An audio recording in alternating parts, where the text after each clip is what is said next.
A foolish mistake by a goaltender trying to make the case to be a top guy led to a disastrous result for the new-look LA Galaxy, which opened defense of their MLS Cup by getting shut out at home 2-0 to an expansion team in San Diego at Dignity Health Sports Park on Sunday.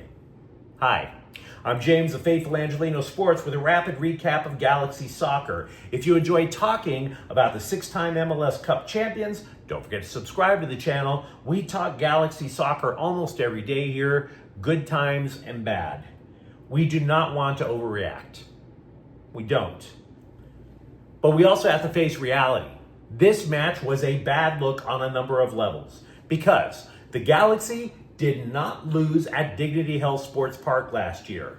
Not once. They were not held scoreless at home last year. They hadn't been shut out in any match since July 13th. But massive necessary roster changes due to salary cap management and injury occurred since the Galaxy lifted their 6th MLS Cup in their fortress back in December. That sapped the offense, which we'll get to later. The difference in the match, however, can be described as an unnecessary roster change. John McCarthy, last year, had the entire year in net.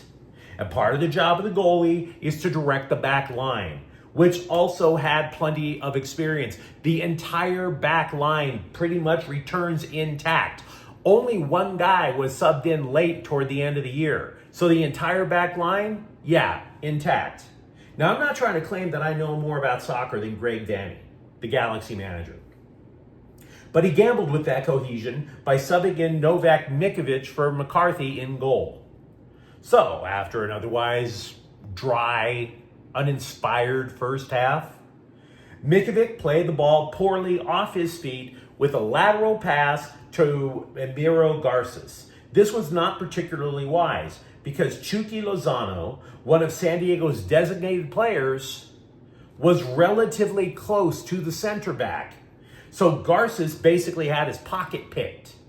And as a result, Lozano slid a pass to Andres Dreyer, who slammed in both goals, by the way.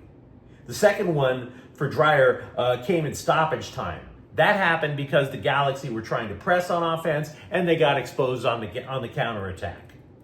So not necessarily a good look, and it wouldn't be a big surprise now if, much like in American football, where you often have quarterback controversies, you might wind up getting in MLS a goaltender controversy because, after all, John McCarthy didn't lose at home, right? Now, as for the Galaxy offense, their speed was pretty much neutralized by injury. Ricky Puig, not expected back until late summer due to knee surgery. Joseph Paintsill, out for another month. So the Galaxy rebuild meant that there were new starters in there, that they had to play controlled soccer, mistake-free soccer. Didn't happen. San Diego outshot the Galaxy. San Diego got more shots on frame than the Galaxy. San Diego was the clear aggressors.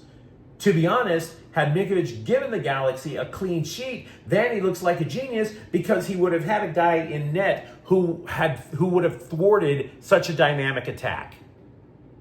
His own mistake cost him dearly. As for the Galaxy offense, Marco Reus, for decades a superstar over in Germany. Where was he? Didn't look effective to me. Christian Ramirez, a long-time MLS striker, added to the offense to give LA a new focal point in the place of the departed Dejan Joveljic. Where was he? Both were subbed out after more than a half of ineffective play. That meant that the only player to make himself known for the Galaxy offense through the course of the match was Gabriel Peck. So San Diego surrounded him, particularly after the first goal was conceded. Checkmate. Now, for a moment, I want to tap pause. Often, when the Lakers would open up defense of their championships, there would be all this pomp and circumstance, whether it's at Crypto.com Arena or back in the day at the Fabulous Forum.